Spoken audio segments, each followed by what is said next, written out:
বিবেকানন্দ সার্ধ শতবার্ষিকী ভবনে অনুষ্ঠিত হল জেলাভিত্তিক আলোচনা চক্র।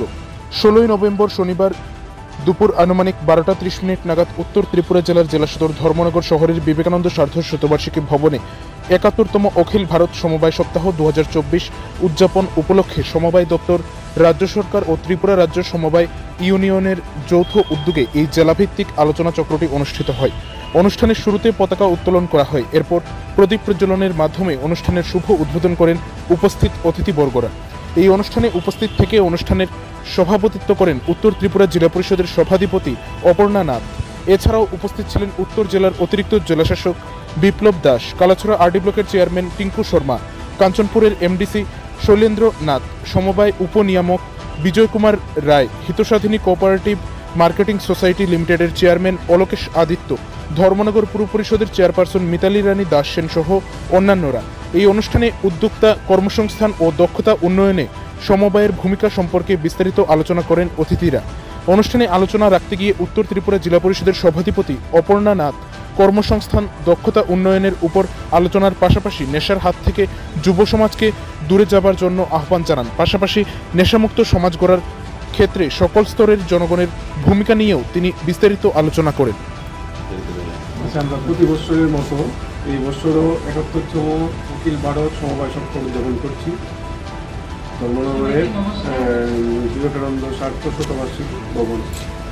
তো এই যে সমবায় সপ্তাহ, সেটা সারা বিশ্বে পালিত হয়। আমাদের এখানে 14ই নভেম্বর থেকে 20 নভেম্বর হয়। তো 14 নভেম্বর হয় এর জন্য যে আমাদের যে প্রাক্তন প্রধানমন্ত্রী ছিলেন জওহরলাল নেহরু, ওনার জন্মদিন উপলক্ষে 14 তারিখ থেকে এই সপ্তাহব্যাপীটা উদযাপিত হচ্ছে 1971 সাল থেকে।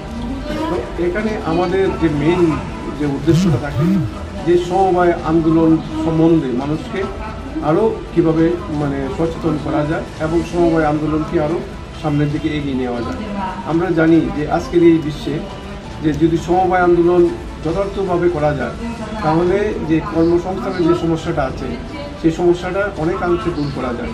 আমাদের ভারতবর্ষে যদি সরকারি সেক্টরগুলি আমরা বাদ দিই, তাহলে সবচেয়ে বেশি কর্মসংস্থান যে প্রতিষ্ঠানটা দিয়েছে সেটা হল সমবায়, বিভিন্ন সমবায় সমিতিগুলি। প্রায় 2000 মতো কর্মচারী, বিভিন্ন স্তরের কর্মচারীরা কাজ করে।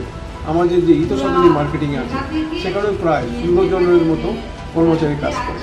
তো আমরা চাই এই যে সমবায় সমিতিগুলি আছে, এইগুলি কীভাবে আরও ডেভেলপ করা যায়, সেই জন্য গভর্নমেন্ট অনেক রকম করেছে, ব্যবস্থা নিয়েছে।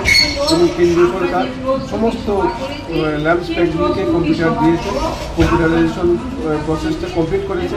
এখন থেকে যা কিছু হবে কম্পিউটারের মাধ্যমে করতে হবে। অডিট থেকে ধরে দৈনন্দিন কাজকর্ম এই কম্পিউটারাইজেশনের মাধ্যমে করা হবে। এবং কেন্দ্রীয় সরকার এখন চাইছে ফার্টিলাইজার, তারপরে প্রকিউরমেন্ট, সবগুলি সময়ের মাধ্যমে যাতে করা যায়।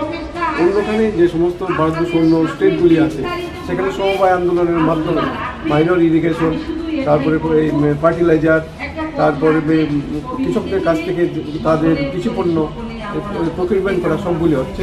তো আমাদের যেন আমরা চেষ্টা করব যে আগামী দিনে এগুলি কীভাবে করা যায়।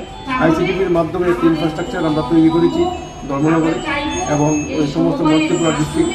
তো সেই ইনফ্রাস্ট্রাকচারকে ব্যবহার করে আগামী দিনে ধর্মনগর সহ উত্তর ত্রিপুরা সমবায় আন্দোলনকে আরও শক্তিশালী করার সমস্ত রকম প্রচেষ্টা দপ্তরের পক্ষ থেকে থাকবে। Deputy registrar cooperative society incharge north Tripura district. আমি 2টা ডিস্ট্রিক্টের দায়িত্বে আছি এবং অনুভূতিরও আমি জিআরসি হিসেবে কাজ করছি।